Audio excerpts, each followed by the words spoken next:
سلام، دوباره امروز اومدیم تو آکادمی جانان. البته میخوایم جهتدار به قول محدثه صحبت نکنیم. در خدمت چند تا از بچه ها هستیم. یه دبیرستانی داریم اینجا، یه هنرستانی داریم، یه دونه هم داریم که میخواد انتخاب کنه که بره دبیرستان یا هنرستان. یه سری سوال داریم، چالش داریم، حرف داریم، گفتگو داریم. میریم که از زبان خودشون بشنویم. اول خودتون معرفی کنیم. من ساره‌ام، رشته انسانی دهم میخونم، بعد امروزم تولدم. منم هستیم، 10 فوتوگرافیک هنرستانی. بله، هنرستانی. منم هنوز انتخاب رشته نکردم، موندم بین این همه گل و بلبل چی انتخاب کنم. سوگند هستم. ساره جون، اگر که میخواستی برگردی به عقب بازم همین رشته رو انتخاب میکردی؟ آره انتخاب میکردم، چون واقعا رشته‌ای که دوستش دارم. آفرین. میتونی یکم در موردش توضیح بدی؟ آره رشته‌مون واقعا یه چیزایی داره که در مورد ادبیات اصلا واقعا نمیتونیم درکش کنیم. نه یه چیزایی که واقعا خیلی احساس میکنم با مغزم جوره. خیلی هم واقعا رشته لذت بخشه. آدم توی این سن بفهمه که چی با مغزش جوره. خیلی آفرین. خب بعد دیگه خیلی کلاسمون کلاس خوبیه، خیلی مثلا همه با هم. از فضای دبیرستان برامون یه ذره بگو چه جوریه؟ فضاش خیلی متشنج. اصلا اون فضای خوبو یا فراموش کنید. همه سر نمره سر همون میبرن. خب چجوریه؟ بعد مثلا اینطوریه که سر 25 صدم یه دعوا را میفته هم دیگر، مثلا کتککاری هم داشتیم سر نمره. واقعا مگه میشه؟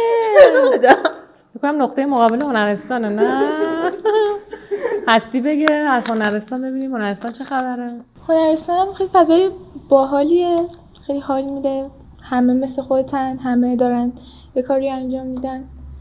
ولی خب من برمیگشتم عقب، این رشته رو انتخاب نمی‌کردم. رفتم گرافیک.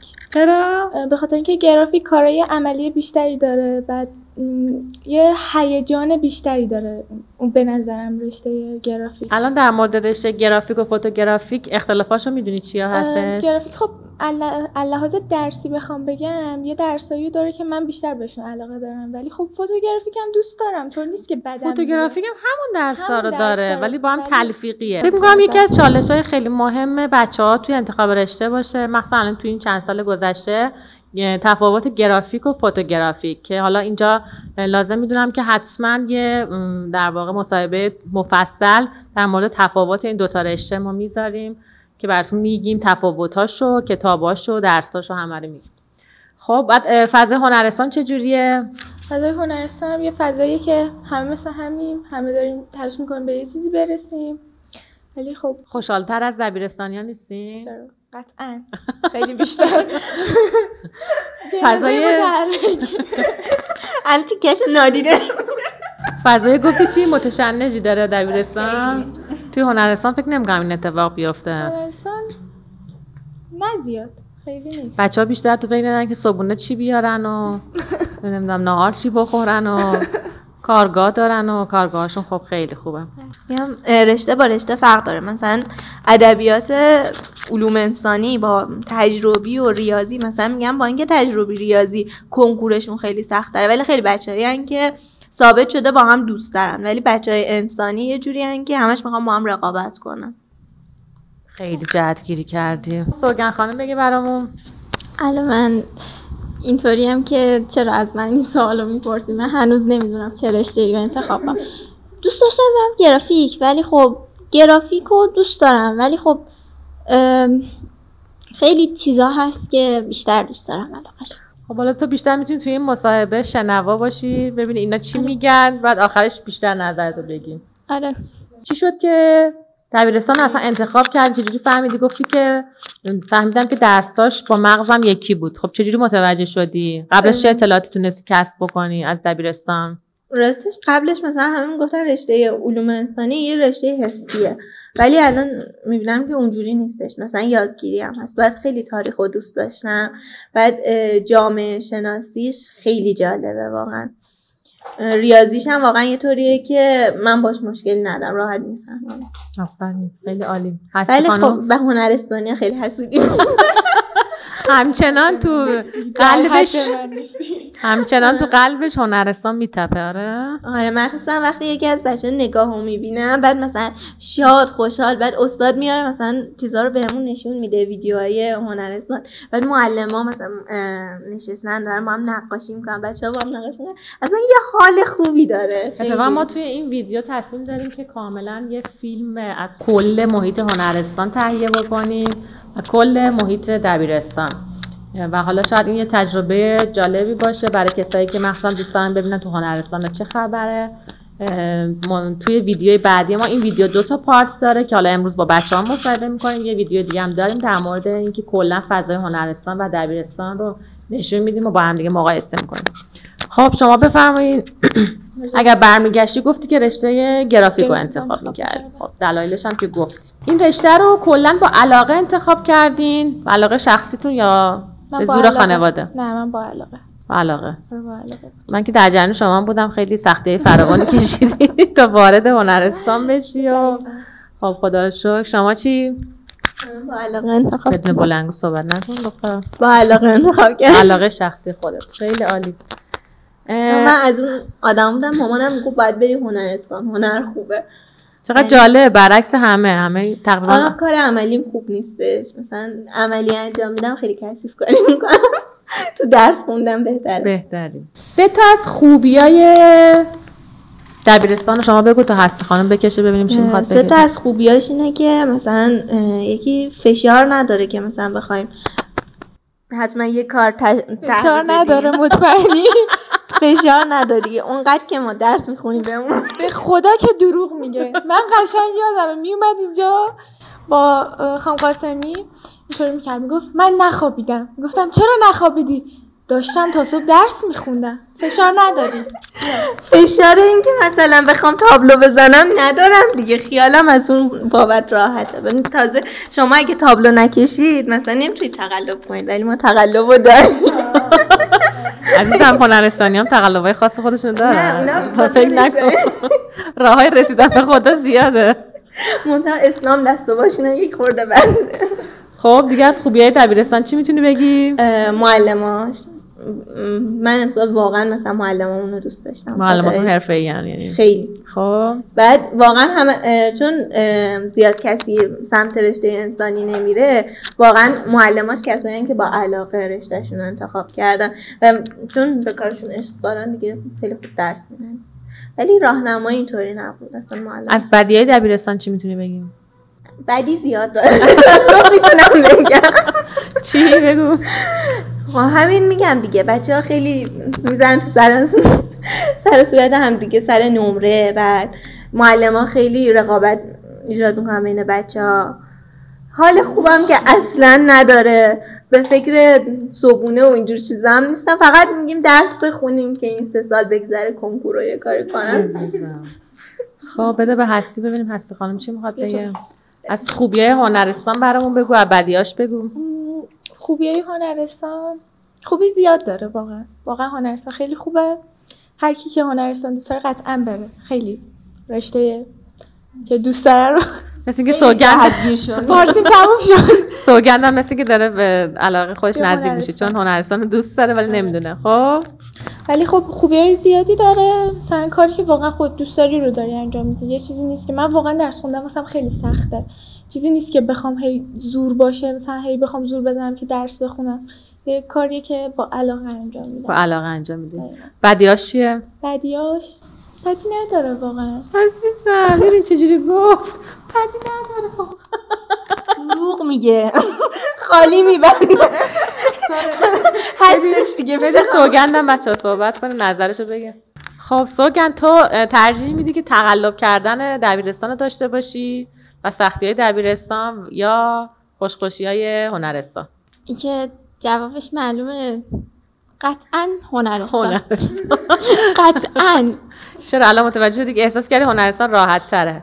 البته هستی هنوز در مورد شبای جوجمان توضیح نداده ها. شبای جوجمان فاجعه است.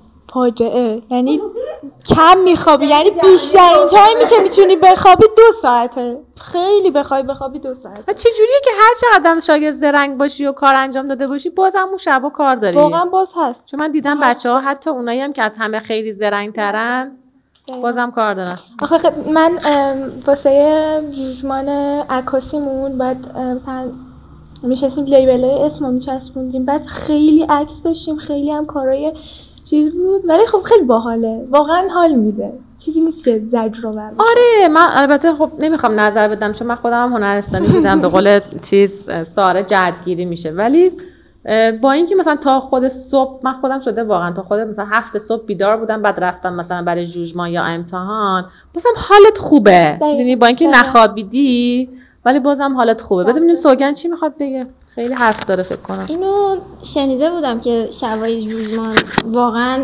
افتضاحه، خب و استرس گرفتم که برم یا نه، ولی قطعا میرم هنرستان، ولی حالا چه رشته‌ایشو چه چیزیشو بردارم اونو هنوز نتونستی انتخاب بکنی. ان شاءالله سال بعد. اگر میتونستی یه چیز رو عوض بکنین اون چی بود؟ اگه میتونستم یه چیزی عوض کنم شعور و شخصیت بچه‌های کلاس. واقعا هر روز به مشاور میگم یکی از مشکلات اصلی ساره بچه‌های کلاسشونه. اصلا وارد که میشم، وارد کلاس نقاشی میشم، وارد هر جا میشم اول از اونا میگم. خب یکم توضیح بده ببینیم چه خبره تو مدرسه‌تون. هیچی مشخص نیست، با هم دوستیم قهریم، مثلا ایران و آمریکا میمونیم، یه بار با هم دست میدیم، یه بار میزنیم تو سر و صورت هم دیگه. تو هم دعوا کردی؟ من بچه سرم داد و بیداد میکنم ولی من دعوا نمیکنم. خودتکاری هم شده؟ آره صبره ولی مثلا هستی میگه که صبحای جوجمان آدم حالش خوبه و اینجا صبحای امتحانای ما خیلی حالمون خوبه. آره چشامون اینجوری مجبوره اینا رو بگه دیگه. بعدا مدرسه این ویدیوها رو ببینه یه گردن من قرد تو اون اخراج میشه. آره بعد مدرسه سالهای بعد میدین ساره اخراج شده، دلیلش چی بوده؟ یکی از ویدیوها مدیرمون داشته تو اکسپلور میچرخیده این ویدیو. اگه میتونستی یه چیز رو عوض کنی چی رو عوض می‌کردی؟ من درسای عمومی رو حذف می‌کردم. آره واقعا یکی از معضلات بچه‌های هنرستان واقعا اصلا وقت نمیشه هم بشینی درس بخونی هم بشینی کارهای عملی رو انجام بدی، بعد خیلی هم سخته. وقت که میشه ولی دیگه انقدر عادت کردی که فقط پروژه کار کنی و کار عملی کار کنی دیگه واقعا نمیشه. من آدم تنبلیم. اگه قرار بود یه چیز رو عوض بکنی چیکار می‌کردی؟ چی رو عوض می‌کردی؟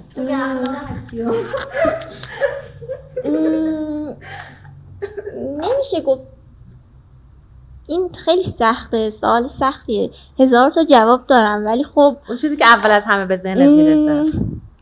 مدرسه رو چیز میکردم، اینکه نابود میکردم. نه اینکه تمام مدرسه ها رو با تیر میزدم. اینکه حق ساره رو میخورن، یا مثلا اینکه بچه‌هایی که این بچه‌های دهن لقی که پاچی خورن، ببخشید میکشمشون. بده ساره حرف داره. حالا بنده خدا اونطوری خود معلم هم از این آدم ها بدشون میاد. آره واقعا بدشون میاد. ما یه راست میگه بدتون میاد از آدم پاچه خار. صلوات بفرستین. خدا من به دلاتون آرامش بده. هر کدوم یه فکت در مورد دبیرستان و هنرستان و شما، هر کی به مورد خودش. فکتی ندارم. اینکه هر چیزی سخته داره، آسونی هم داره. اگه اون سختی رو بگذرونی همه یه راه ها برات باز میشه. آفرین. بده ساره تا هستی فکر کنه. بفرمایید یه فکت در مورد اینه که فکر میکنم مثلا 12مشون تموم شد، کنکور رو دادن دیگه، راههای موفقیت به روشون باز شد. تازه مثلا کنکور رو که میدی بدبختیای زندگی شروع میشه. مثلا میگن که خیلی انتخاب رشته مهمه، ولی انتخاب رشته دانشگاه هم خب خیلی مهمه. بعد تازه 18 سالت شده داری مستقل میشی نظرم اینکه میگن 18 سالت بشه 12 کنکور رو بدی راحت شدی دروغه، واقعا دروغ میگن. متشکرم. خانم هستی خیلی صادقانه گفتم. راستش نظری ندارم. نظر نداره، بیشتر دوست داره نقاشی بکنه. به نظرتون کدومی که از آموزشایی که میبینید به دردتون میخوره بعداً در آینده تو مدرسه؟ تو درسامون من حس می‌کنم جامعه شناسی خیلی به کار میاد. به دردت میخوره. هستی؟ عکاسی خیلی من تو دلت یه چیز دیگه گفتیم. فکر کردم از عکس اینستاگرامش فکر کردم عکاسی دوست داری؟ کدومی که از درساتو بیشتر دوست داری؟ عکاسی واقعا عکاسی سوگن؟ بیشتر علوم با یه کمی ریاضی. به نظرتون توی دبیرستان بهتر میشه دوست پیدا کرد یا تو هنرستان؟ هنرستان، 100 هنرستان. راست میگه واقعا هنرستان. چرا؟ همه مثل خودتن واقعا، همه از یه راه داریم میریم و مسیرشون تموم یکی. شد. واقعا خیلی درسناکه همه مثل هستی باشه. آره نه واقعا هنرستان خب آسون تره، دوست میتونی پیدا کنی. سوگن نظری داری؟ مهد کودک واقعا ما همه حتی دختر من مهد کودکیه دیگه، 4 سالشه. یعنی بعضی روزا شیفت صبح میره، بعضی روزا شیفت بعد از ظهر و با تمام بچه‌های شیفت صبح و بعد از ظهر، با تمام بچه‌های از 2 سال تا 6 سال دقیقاً دوسته. و خیلی جالبه که مثلا اسم فامیلیشونم جانان هم هستن فکر کنم. سار اسم فامیلیشونه مثلا میگه روشناک گوشخوار. دمت گرم. کلا خیلی خوبه. بعد از مهد کودک کلاس اول بعدش دیگه میره تا اولای راهنمایی و اینا، ولی من بهترین دوستمو تو کلاس نقاشی پیدا کردم. آره عزیزم. پاچه خار حسود. اگر که میتونستین یه چیز رو از توی دبیرستان و هنرستان حذف بکنید بفرمایید چی بود؟ من اگه میخواستم حذف کنم ریاضی رو حذف. ساره انقدر عاشق رشته‌ش و واقعا با اطمینان انتخاب کرده، خدا رو شکر که اصلا حذفی نداره. اگر میتونستین یه چیز رو به دبیرستان یا هنرستان اضافه کنین چی بود؟ بازم نکته حائز اهمیت شعور و شخصیت بشه. بدشانسی آورده ها. خیلی. نه من مدرسه رو مختلف میکردم. آفرین. یه دامنم میذارم. نه دیگه اون شونات اسلامی زیر سوال میره. پیک میالی. خب سوگن چی اگه میتونستی یه چیز رو اضافه کنی به مدرسه تو مقطع خودت؟ اینکه واقعا نمیدونم خیلی چیزا دارم بگم که نمیدونم یهو میپره از عقلم. فارسیت نمیاد الان شما مثل آره انگلیسیشو بگو، اب نداره. میدی مهندسی ترجمه کنه زیرش مینویسه. انگلیسی بلد نیستم. من کلا تموم شدم. سوگن خیلی مدرسه بهش فشار آورده. از چه منابعی استفاده کردین برای انتخاب رشته؟ چجوری مطمئن شدین که این رشته رو پیدا کردین و مطمئن شدین که انتخابتون درست بوده؟ خب باید اول به نظرم اون شغلی که خیلی بهش علاقه داریم آفرین. احساس می‌کنیم از پسش برمیایم. واقعا خیلی مهمه. مثلا یکی میگه من دوست دارم قاضی بشم، ولی مثلا وقتی پاش باشه مثلا دوست داره حق خودش چیز باشه، بالاتر باشه. خب اون آدم واقعا از پس کارش برنمیاد، شاید روحیه‌شو نداشته باشه. اول باید ببینه روحیه‌شو داره، بعد پس در واقع اولین توانایی چیزایی که تو پیشنهاد می‌کنی که اصلا ببین در آینده چه شغل رو دوست داری که هی بک بزنی ببینی حالا چه رشته‌ای رو انتخاب کنی که به اون شغل بخوره. و مثلا توی این راه ببینیم که چه چیزایی برای اون شغلمون خوبه. مثلا من هم از الان شروع کردم برای دفترم دارم نقاشی میکشم بزنم. چقدر عالی. آفرین. خیلی مثلا اینقدر که نگران تابلوهاشم نگران چیزی که اینا نیستی، یعنی خودت قبول شده می‌بینی، دفترت هم خریدی و فقط تابلوش میده. خیلی عالیه. دارم اصلشون میکنم. بعد یکی این خیلی مهمه، یکی این ببینیم که توی اون راه میتونیم پیش بریم، واقعا میتونیم توش قدم برداریم، نه اینکه مثلا یه راهی باشه. من واقعا به پزشکی علاقه داشتم ولی درساش یه طوری بود که سال نهم میخواستم اون علوم معمولی رو بخونم، 2 ماه وقت گذاشتم تا مثلا تونستم بفهمم چی شد. بعدش هم باز نمیدونستم چه خبره. خب درسته علاقه به مثلا من میگم باید ببینیم علاقه داره، ولی باید ببینیم از پس مسیرش برمیایم، خودش رو میتونیم انجام.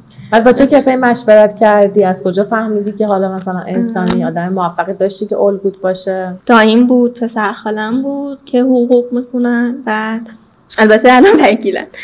بعد راستش زمانی که مثلا شروع کردم فیلم دیدن و کتاب خوندن و اینا خیلی علاقه من شدم و دیگه با مامانم و خواهرم که صحبت کردم دیدم که واقعا علاقه دارم.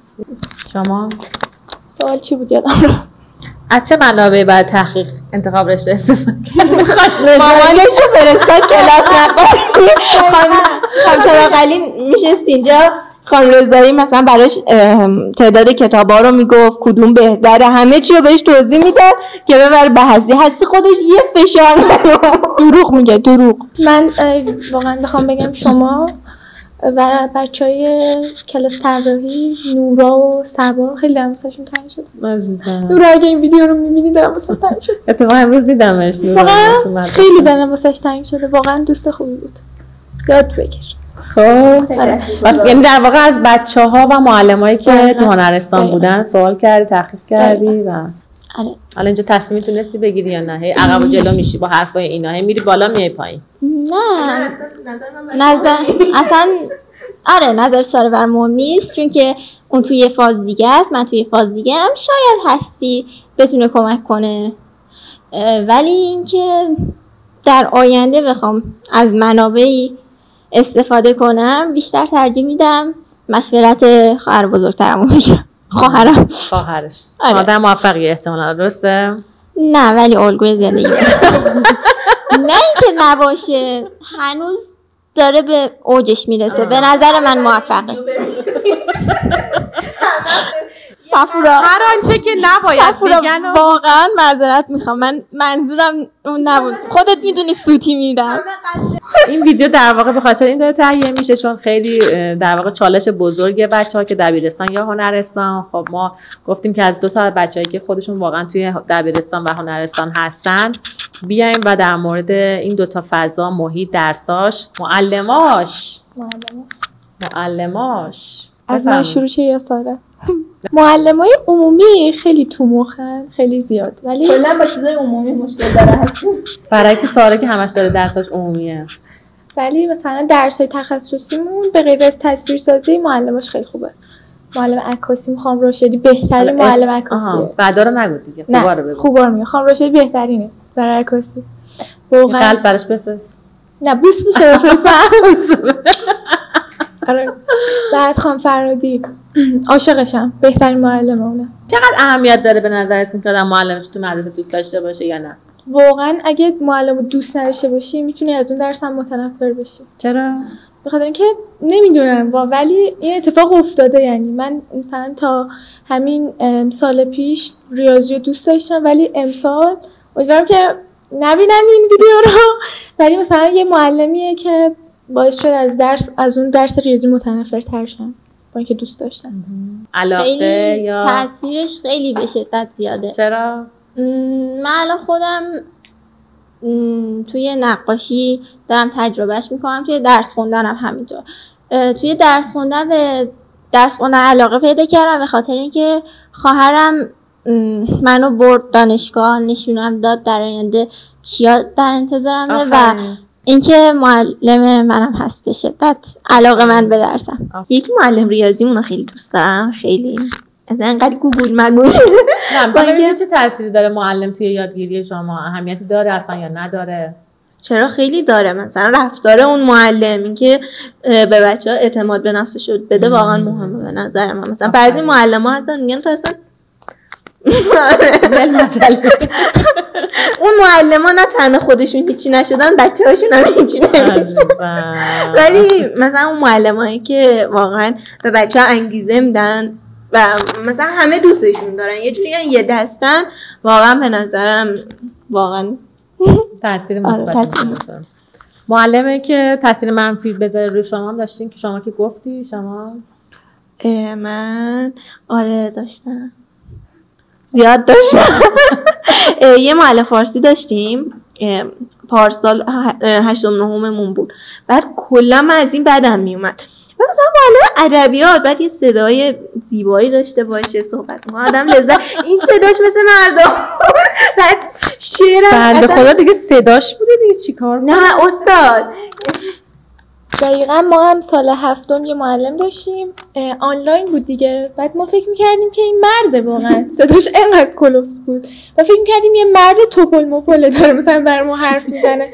بعد تو لاغر باری دقیقا بعد حضوری دیدمش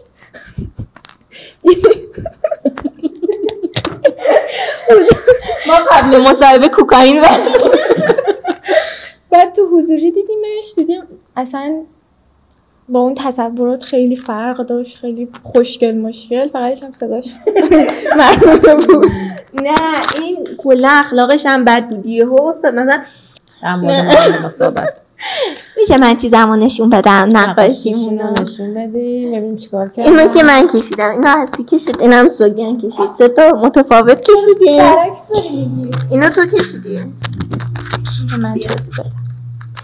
اینو من کشیدم، اینو سوگن کشید. چقدر مهمه. حالا تلفیقی کشیدیم با بعد هم. اینم من کشیدم، ادامهشو بچه‌ها رفتن. اینم من کشیدم. اگر صحبت خاصی، نظر خاصی داریم بفرمایید، در غیر این صورت خداحافظی کنیم. همه چیز پول نیست تو زندگی. یکم هم وقت بذارین برای بچه‌هاتون. آره، شعور و شخصیتتون مهمتر از همه. شعور و شخصیت همه چی مهمه. شخصیت، اخلاق داشته باشین. دلش خیلی پر بوده. دروغ میگه. وقتی پول دار باشی همه چی اوکی میشه. پول ملاک زندگیه. پول ملاک زندگیه. من میگم اونو داشته باشین ولی دیگه خودتون گم نکنین. نه پولو داشته باشین. الان بحث مدرسان دبیرستان چه ربطی داشت به این موضوع؟ راست میگه. پول خیلی مهمه. راستش من برعکس بچه‌ها علم بهتر از ثروت. نه ولی واقعا اگه میخواید رشته‌تون انتخاب کنید نظر هیچکی براتون مهم نباشه، علاقتون رو پیدا کنید و واقعا علاقه و حال خوبتون از هر چیزی مهمتره. خیلی صحبت پایانی به نظر من خیلی بهتر بود تا دعوا کنیم سر پول بهتر است یا علم یا شخصیت یا شعور. مرسی خدا نگهدار.